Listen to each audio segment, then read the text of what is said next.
నమస్తే welcome to our channel. Borugadda Anil Kumar bail కోసం forgery సర్టిఫికేట్లు ఇచ్చి మరి బెయిల్ తీసుకోవడాన్ని మనం చూసాం. మరి అసలు ఈ విషయాన్ని ఉన్నతాధికారులకు కానివ్వండి, ప్రభుత్వానికి కానివ్వండి అసలు తెలియకపోవడాన్ని ఏ విధంగా చూడాలి? ఇటువంటి అంశాలన్నీ కూడా తెలుసుకునే ప్రయత్నం చేద్దాం. దీన్ని పూర్తిగా విశ్లేషించడానికి మనతో పాటుగా ఉన్నారు సీనియర్ జర్నలిస్ట్ దుర్గకుమార్ గారు. సార్ నమస్తే. సార్ నమస్కారం మా శ్రావణి, మన వీక్షకులకు కూడా. సార్, బోరుగడ్డ అనిల్ కుమార్ గత ప్రభుత్వ హయాంలో ఆయన ఏ విధంగా దురుసుగా ప్రవర్తించి నోటి దురుసుతో ఏ విధంగా మాట్లాడారో మనందరికీ తెలిసిన విషయమే. మరి ఇప్పటికే చంద్రబాబు నాయుడు గారిని కానివ్వండి, పవన్ కళ్యాణ్ గారిని కానివ్వండి దూషించిన కేసులో ఆయన అరెస్ట్ అయి ఉన్నారు. మరి అరెస్ట్ అయిన తర్వాత ఆయనకి 2 సార్లు కూడా బెయిల్ వచ్చింది. మరి కొందరికైతే నేటి వరకు కూడా 2 సార్లు బెయిల్ వచ్చిందని తెలియదు. మరి ఈ విషయంలోనే ఉన్నతాధికారులకు కానివ్వండి, ప్రభుత్వానికి కానివ్వండి ఈ విషయం పైన సమాచారాన్ని ఇవ్వకపోవడాన్ని ఏ విధంగా చూడాలి? అంటే పాత వాసన పోవట్లేదన్నట్ట ఏంటి సార్ మీ అభిప్రాయం ఏంటి? మీరు అన్నట్టు కొందరికి కాదమ్మా, దాదాపు అసలు ఎవరికి కూడా తెలియలేదు. బోరుగడ్డ అనిల్ కుమార్ అనే వ్యక్తి మామూలు వ్యక్తి కాదు, ఒక కరుడు గట్టిన నేరస్తుడు. అంటే ఆ రోజున ప్రతిపక్ష నాయకుడిగా ఉన్న చంద్రబాబు నాయుడు గారి తలని అరగంటలో తీసుకొస్తానన్నాడు. ఎవరినంటే వాళ్ళని ఇళ్ళకెళ్ళి చేస్తానన్నాడు, మైనర్ బాలికల్ని. అసలు వాళ్ళకి ప్రజా జీవితంతో కానీ దేంతోనూ, అంటే పసి మొగ్గల్లాంటి ఆడపిల్లల్ని ఇళ్ళకెళ్ళి చేస్తానని బహిరంగ ప్రసార మాధ్యమాల్లో మాట్లాడిన వ్యక్తిని మనం ఇంతవరకు ఎటువంటి చూడలేదు. అతను చేసినా చేయకపోయినా అంతటి మాటలు మాట్లాడాడంటే ఆ రోజున జగన్మోహన్ రెడ్డి గారి ప్రభుత్వంలో కనీసం అతన్ని 41A నోటీసులు లాంటివి ఇచ్చి కూడా పిలిపించి ఈ వీడియోలు చూపించి సంజయ్షి కూడా అడగల. ఒక రకంగా ప్రోత్సహించినట్టు. అంటే మా పూర్వకాలంలో మా ఊళ్ళల్లో అచ్చోసిన ఆబోతని ఉండేది. అంటే అది ఏంటంటే ఒక బ్రీడ్ అనమాట, బ్రీడ్ బుల్. అది దానికి ఒక లైసెన్స్డ్ ముద్ర వేసేసేవాళ్ళు. ఇది గ్రామం తరపున ఎక్కడ పొలాల్లో వెళ్ళైనా తినొచ్చు, అంటే దానికి ఎవరు విషయాన్ని తోలటానికి కూడా లేదు పొలాల్లోకి వెళ్ళి తింటుంటే. అట్లాగే ఇతను కూడా వైఎస్ఆర్సీపీ గవర్నమెంట్లో ఒక అచ్చోసిన ఆబోతులాగా చేసి ఎవరిని పడితే వాళ్ళని తిట్టించడానికి ఉపయోగించారు. అతనంటే చాలామంది భయపడిపోయారు. రాజకీయ నాయకులు కూడా వాళ్ళ కుటుంబ సభ్యుల గురించి అతను చేస్తున్నటువంటి తీవ్రమైనటువంటి ఆ పదజాలను చూసి సామాన్య ప్రజల మనసులు కూడా చెలించిపోయినాయి. ఎందుకనంటే అసలు ఇట్లాంటి మనుషులు ఇట్లా పబ్లిక్గా మాట్లాడినా కూడా ప్రభుత్వాలు ఎందుకు చర్య తీసుకోవట్లేదు, అసలు వాళ్ళ కుటుంబ సభ్యులైనా ఎందుకు మాట్లాడట్లేదు, కనీసం రాజకీయ పార్టీల్లో బాధ్యత కలిగిన వ్యక్తులైనా ఇది తప్పు అని ఎందుకు ఖండించటం లేదు, అరెస్ట్ చేయకుండా ఎందుకు వీళ్ళని వదిలిపెడుతున్నారు, పదే పదే ఇతను ఇన్నిసార్లు మాట్లాడుతున్నాడు అనేది రాష్ట్ర వ్యాప్తంగా రికార్డ్ అయిపోయింది. అతను అరెస్టు చేసినప్పుడు కూడా 11 మంది కానిస్టేబుల్స్ సస్పెండ్ అయ్యారు. అంటే వాళ్ళ అమాయకుల కాదా అనే తర్వాత విషయం. వాళ్ళు వృత్తి కోసం ఉద్యోగం చేస్తున్న వ్యక్తుల వృత్తి పోయింది. అతన్ని రాజమండ్రి సెంట్రల్ జైలుకి రిమాండ్కి పంపుతున్నప్పుడు కూడా పెద్ద సెన్సేషన్ ఎందుకు అయిందంటే అతను బిర్యానీ హోటల్కి తీసుకెళ్ళి పోలీసులు బిర్యానీ పెట్టించారు. అది వీడియోల రూపంలో కూడా బయటకు వచ్చేసింది. దాని వలన 7 పోలీసులు సస్పెండ్ అయ్యారు. ఇంకోటి ఏంటంటే నరండాల్పేట పోలీస్ స్టేషన్లో ఆయన పడుకోవటం కోసం 2 టేబుల్స్ని జాయింట్ చేసి బెడ్ వేసి దాని మీద రగ్గులేసి దిళ్ళు పెట్టి ఆయన పడుకోబెట్టి షేక్ హ్యాండ్ ఇచ్చి వెళ్తున్నారు కానిస్టేబుల్స్. అంటే అతనికి పోలీస్ శాఖలో ఉన్న పరపతి ఎంతో అర్థమవుతుంది. అటువంటి మర్యాదలు ఎవరికి కూడా చేయరు. దాని మూలాన అతను అరెస్ట్ అవటం అనేది అంత గొప్పగా రికార్డ్ అయిపోయింది.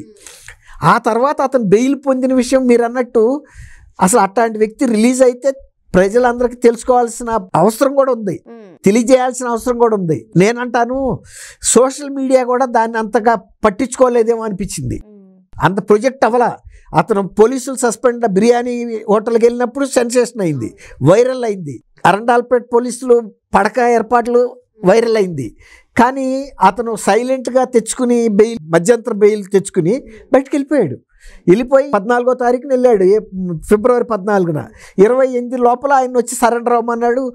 క్రమశిక్షణ గల రాముడు బాయ్ అన్నట్టు, మంచి బాలుడు అన్నట్టు వెళ్ళి సరెండర్ అయ్యాడు. మళ్ళీ ఏం చేశాడు, ఆ బెయిల్ కూడా దేనికోసం తీసుకున్నాడు, తల్లి అనారోగ్యాన్ని చూపించాడు. తల్లి అనారోగ్యం సెంటిమెంట్ ఎవరైనా కూడా జాలి పడతారు కదా, మానవతా దృక్పథంతో వ్యవహరిస్తారు. అట్లా ఉపయోగించుకుని మళ్ళీ మార్చి 1వ తారీఖునే మళ్ళీ పిటిషన్ పెట్టాడు. ఎట్లా మళ్ళీ నా తల్లి ఆరోగ్యం బాగాలేదు, మద్రాస్ చెన్నై హాస్పిటల్లో గుండెకి సంబంధించిన తీవ్రమైన వ్యాధితో బాధపడుతుంది, చికిత్స పొందుతుందని. దానికి పెట్టింది ఒక ఫాల్తూ దొంగ సర్టిఫికెట్. దొంగ సర్టిఫికెట్ పెట్టినప్పటికి కూడా దాన్ని వెంటనే జడ్జిలు కూడా అనుమానించలేరు కదా, ఒక్కోసారి నిజం కూడా కావచ్చు. అయితే జడ్జి గారికి అనుమానం అయితే వచ్చింది, ఇతను 2 సార్లు ఇదే కారణం మీద తీసుకున్నాడు.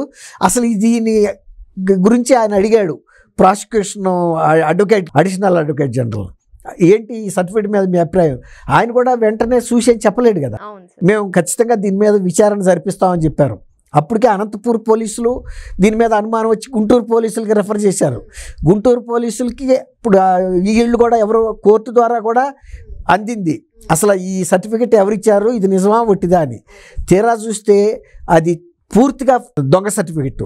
హాస్పిటల్లో వాళ్ళు ఇవ్వలేదు, అసలు హాస్పిటల్లో ఈమె వైద్యం పొంది రాఘవ శర్మ గారని ఆయన మద్రాస్ రిఫర్ చేసినట్టు, ఆయన కార్డియోథొరాసిక్ సర్జన్ అనుకుంటా, చాలా మంచి పేరుంది ఆయనకి. అందువల్లే జడ్జి గారికి కూడా అనుమానం వచ్చింది, అసలు ఈయన ఇంత పెద్ద డాక్టర్ అయ్యి చెన్నైకి ఎందుకు రిఫర్ చేసి ఉంటాడు, ఏదో ఇందులో మతలబు ఉందనిపించింది. అందుకే వాళ్ళు ఎంక్వైరీ చేయగానే వాళ్ళు హాస్పిటల్ వాళ్ళు మా సర్టిఫికేట్ కాదన్నారు. మళ్ళీ డాక్టర్ గారిని కూడా కలిశారు, ఆయన చీఫ్ డిపార్ట్మెంట్కి చీఫ్ కలిస్తే అసలు నేను ఇవ్వలేదు, అసలు ఆ పేషెంట్ నేను ట్రీట్ చేయలేదని చెప్పాడు. పేషెంట్ని ట్రీట్ చేయలేదు, హాస్పిటల్లో ఇన్పేషెంట్ కాదు, ఆయన సంతకం కూడా కాదు. అన్ని విధాలా కూడా, అంటే గతంలో జగన్మోహన్ రెడ్డి గారు ప్రభుత్వంలో ఒక దత్తపుత్రుల్లాగా ఎవరిని ఏం మాట్లాడి ఏ చేసినా కూడా ఎవరు పట్టించుకోలేదు. ఈవెన్ కూటమి ప్రభుత్వం వచ్చిన తర్వాత కూడా నేను ఇలాంటి పనులు చేయగలను, ఎందుకంటే అప్పటికి ఒక మధ్యంతర బెయిల్ పొందున్నాడు. రెండోసారి కూడా అదే ట్రిక్ ఉపయోగించాడు. కానీ 100 గొడ్లు తిన్న రాబందు గాలివానికి చచ్చిపోద్ది అంటారు. అట్లాగే ఇతను ఇంత కఠోరమైనటువంటి నేరాలు, ఇతరులకి మనస్సు నొప్పించడం, భయభ్రాంతులకు గురి చేయటం, తర్వాత ఇతరులని భయపెట్టి డబ్బులు వసూలు చేయటం బలవంతంగా కూడా చేశాడు. ఇటువంటి నేరాలకు అలవాటు పడిన వ్యక్తికి ఇది ఒక పెద్ద ఇష్యూ. ఏదో వాములు తినే స్వాములు వారికి పత్తిత్తులు పలహారం అని ఒక దొంగ సర్టిఫికెట్ క్రియేట్ చేయటం చాలా ఈజీ అనుకున్నాడు. ఇప్పుడు అదే అతని మెడకు ఉచ్చుగా బిగుస్తుంది. ఖచ్చితంగా రేపు 11వ తారీఖు వరకు మాత్రమే ఆయనకి మధ్యంతర బెయిల్ ఉంది. ఆ తర్వాత వెళ్ళి సరెండర్ అవ్వాలి. కానీ ఇప్పుడు అతను పోలీసులకు అందుబాటులో లేడు, ఫోన్ స్విచ్ ఆఫ్. వాళ్ళ తల్లికి కూడా ట్రై చేశారు. ఒకవేళ పేషెంట్ అయితే పక్కన అటెండెంట్ అయినా ఎత్తుతారు కదా ఫోన్ని, కానీ ఆమెను కూడా అండర్ గ్రౌండ్కి పంపించేశాడు. కాబట్టి ఇవాళ ఇంత పెద్ద నేరం చేసి తప్పించుకుని వెళ్ళిపోవటం అనేది ఇక సాధ్యమయ్యే మాట కాదు. ఇప్పుడు గతంలో మధ్యంతర బెయిల్ కూడా ఒక దొంగ సర్టిఫికేట్తో పొంది ఉంటాడనే మనం నమ్మకంగా చెప్పచ్చు. అది కాకపోయినా ఇదైనా సరే వాళ్ళ కోర్టు దృష్టికి వెళ్ళింది కాబట్టి ఖచ్చితంగా కఠినమైన చర్యలకి తీసుకోమని ఈవెన్ సెక్షన్స్తో సహా కోర్టు వారి పర్యవేక్షణలోనే, ఎందుకంటే కోర్టుని మస్కా కొట్టాడు, చట్టానికే మస్కా కొట్టాలని ప్రయత్నిస్తే పోలీసు వ్యవస్థ అనేది ఒక రాజ్యాంగబద్ధమైన వ్యవస్థ, న్యాయ వ్యవస్థ గౌరవించాలి. ఒక సంఘ విద్రోహ శక్తిగా, అంటే ఎదురులేని వ్యక్తిగా గత ప్రభుత్వంలో ఎవరినంటే వాళ్ళని దూషించి చంపుతానని బెదిరించిన వ్యక్తికి ఇవాళ న్యాయ వ్యవస్థను కూడా మోసగించడానికి చేసిన ఈ ప్రయత్నం విఫలయత్నం. ఇది ప్రయత్నంలో సక్సెస్ కాలేకపోయాడు, దొరికిపోయాడు. ఖచ్చితంగా న్యాయ వ్యవస్థ పర్యవేక్షణలో ఈ కనుక కేసు విచారించి కఠినమైన శిక్ష అయితే అతనికి విధించాల్సిన అవసరం. మరి బోరుగడ్డ చేసిన పనికి ఆయనకైతే కఠినమైన శిక్ష విధించాలని చెప్పి సార్ చెప్తున్నారు. Thank you sir. Thank you అమ్మా శ్రావణి, మన వీక్షకులకు.